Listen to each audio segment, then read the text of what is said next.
There's something nobody tells you about the kid who always sat alone at lunch. Not because they were weird. Not because they were broken. But because something happened, early, quietly, before they even had words for it, that made solitude feel safer than people. Maybe that kid was you. And here's what's strange, that same person, years later, becomes the one who recharges alone on a Friday night and feels zero guilt about it. The one who watches everyone else burning out from noise and crowds and wonders, why doesn't that bother me the way it bothers them? But then, late at night, when it's quiet, a different thought creeps in. Did something go wrong in me?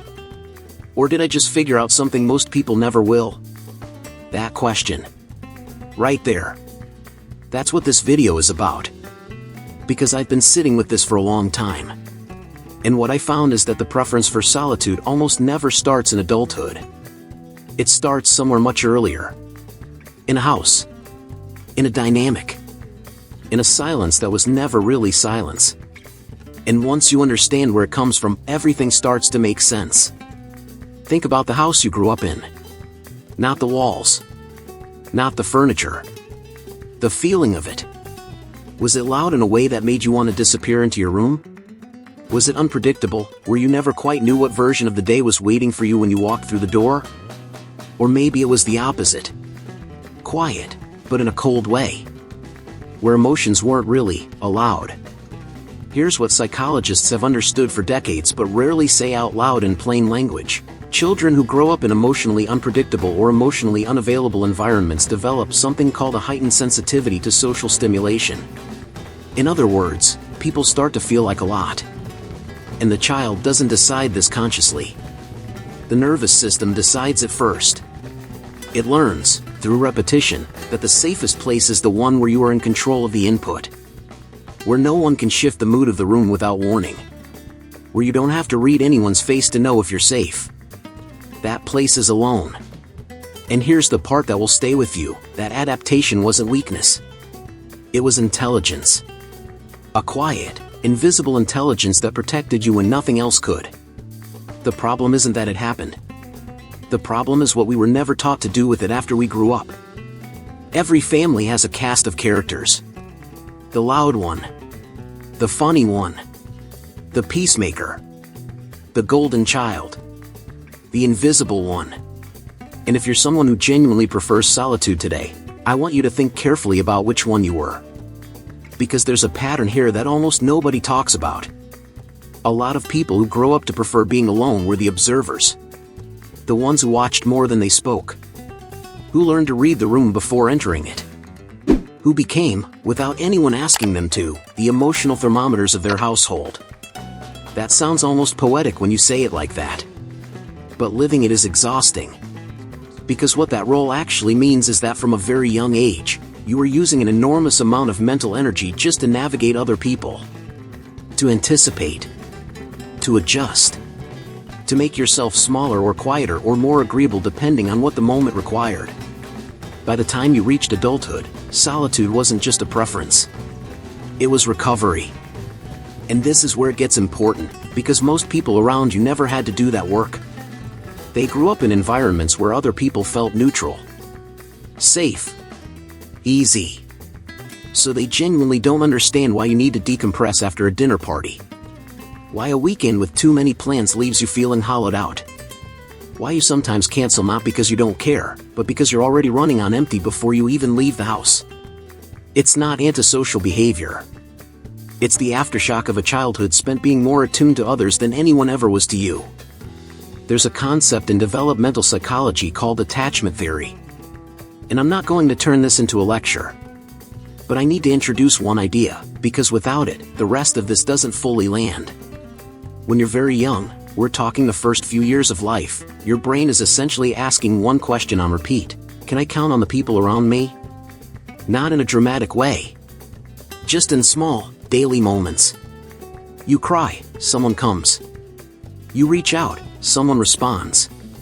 You feel scared, someone makes it safe. When that happens consistently, your nervous system learns that the world is basically reliable. That people can be trusted. That connection is worth the risk. But when it doesn't happen consistently, when the response is sometimes warm, sometimes cold, sometimes completely absent, your nervous system learns something different. It learns that people are unpredictable. And unpredictable things require constant monitoring, constant energy, constant vigilance. So what does a child do with that? They find something that doesn't require monitoring. A book, a game, a window to stare out of, their own imagination, a private world that stays exactly the way they left it. Solitude becomes the one relationship that never disappoints.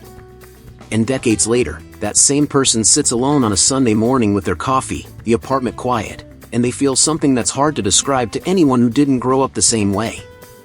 Not loneliness. Something closer to relief. The tragedy isn't that they found solitude. The tragedy is that they often never learned they were allowed to find people just as safe. At some point, something shifts. The solitude that started as a coping mechanism becomes a personality. And this is where it gets complicated, because it's not entirely a bad thing. People who spent years alone inside their own minds tend to develop something rare. A depth of thought. A capacity for reflection that most people never cultivate because they never had the silence to do it in. They read more. They observe more. They feel things at a frequency that most conversations can't quite reach. So they start to own it. I'm an introvert. I'm a lone wolf. I don't need people. And there's real power in that identity. Real truth in it, even. But here's the quiet danger that lives inside that story. When solitude becomes identity, it stops being a choice and starts being a wall. And walls don't care what they keep out.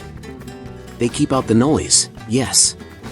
But they also keep out the moments that could actually change you. The friendships that require vulnerability. The relationships that ask you to stay in the room even when it's uncomfortable. The conversations that don't resolve neatly and can't be paused like a book. Life doesn't happen in controlled environments. And the person who spent their childhood learning to manage alone sometimes carries that so far into adulthood that they mistake emotional self-sufficiency for wholeness. They're not the same thing. Self-sufficiency says, I don't need anyone. Wholeness says, I can be with people without losing myself. One is armor. The other is freedom. And most people who prefer solitude have become extraordinarily good at building armor without ever being taught what freedom actually feels like. So where does that leave you? Because this video isn't about convincing you that solitude is wrong.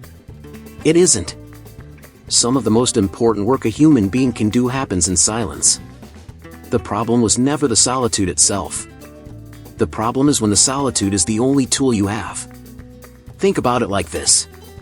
Imagine someone who grew up in a cold climate. They learned early how to layer up, how to insulate, how to survive winter. And they got genuinely good at it. Masterful, even. But then spring comes, and they're still wearing the same layers. Not because they need them, but because taking them off feels dangerous in a way they can't quite explain. That's what unexamined childhood adaptation looks like in an adult body. And the turning point, the real one, not the inspirational poster version, is rarely a dramatic moment. It's usually quiet. It's usually uncomfortable. It usually looks like noticing something you've been successfully not noticing for years. Maybe it's realizing that you've been surrounded by people for a decade and somehow still feel completely unknown. Maybe it's understanding that you push people away right at the moment they get close enough to matter. Maybe it's sitting with the honest question, am I alone because I need to be, or because I never learned that I didn't have to be? That question doesn't need an immediate answer. But it needs to be asked. Because the people who changed, who found a way to carry their depth and their solitude without being imprisoned by it, they all started in the same place. Not with a decision. Not with a plan. With an honest look in the mirror that they stopped running from. If you've made it this far into this video with me, I want to stop for just a second. Not to break the moment, but because I think the kind of person who watches a video like this, all the way through, is exactly the kind of person this channel exists for.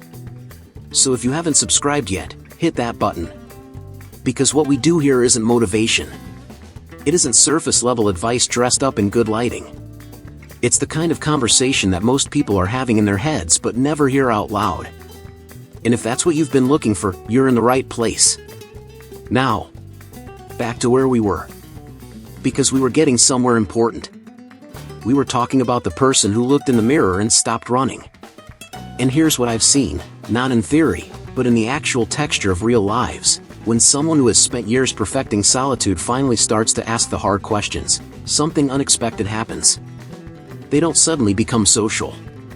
They don't transform into someone who loves parties and small talk and group chats that never stop buzzing. That's not the shift. The shift is subtler and far more profound. They start to notice the difference between chosen solitude and defaulted solitude. Between being alone because it feeds you and being alone because you never dismantled the walls that were built when you were too young to know you were building them. And that distinction, that single, quiet distinction, changes everything about how they move through the world. Not loudly. Not dramatically. Just differently. Like someone who finally learned to take off the winter coat. Not because the cold is gone, but because they realized they were warm enough now to try. Here's what I want to leave you with. You didn't choose to be the kid who found safety in silence. That choice was made for you, by circumstances that had nothing to do with your worth and everything to do with what was available to you at the time. But you are not a child anymore. And the preferences you carry, the walls you've maintained, the careful distance you keep between yourself and a world that once felt unsafe, those things made sense once. They were never the problem. The problem is simply that nobody ever told you they were allowed to evolve. Solitude is not your sentence. It's not your identity. It's not even your superpower, though it can become one. It's a chapter. One that taught you things about depth and silence and self-reliance that most people will spend their whole lives chasing and never find. But chapters are meant to be turned. Not abandoned. Turned. The people who grew up learning to be alone have a capacity for inner life that is genuinely rare. The question is whether that inner life ever gets shared. Whether those walls ever become windows. Whether the silence that once protected you ever becomes the kind of silence you can sit in with someone else, comfortable, unhurried, real. That's not weakness. That is the longest, quietest, most honest kind of courage there is. Even though your hand will guide me, your right hand will hold me fast. Psalm 139 verse 10. You were never as alone as it felt. And you never have to be again. If this video reached something in you, share it with 5 people who need to hear it. Not because it's content. Because it might be the conversation they've been waiting for without knowing it. Hit that subscribe button and come back tomorrow. We'll keep going. And leave me a comment, a real one. Tell me what this brought up for you. And if you have a topic you want us to explore next, drop it below. I read them. Everyone.